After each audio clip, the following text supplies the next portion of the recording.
Hello everyone! Yes, I know some women wants to lose their weight or wish to lose belly fat.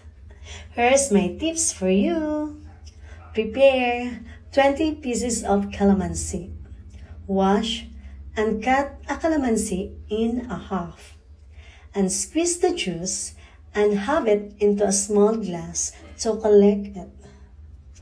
I have strainer to separate pulp from the juice. I use lemon squeezer, or you just simply use your hands to squeeze the juice.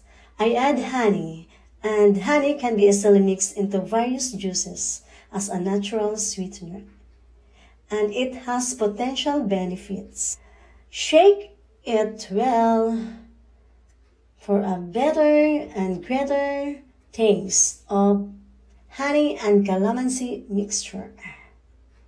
And pour it into a pitcher with a half amount of water. And stir it well. Stir it well and well. And here's another tips to weight loss. I add chia seeds, as chia seeds benefits the stomach by providing high amounts of fiber and omega-3 fatty acids. When these soak in water, they form a gel and leave it for 30 minutes.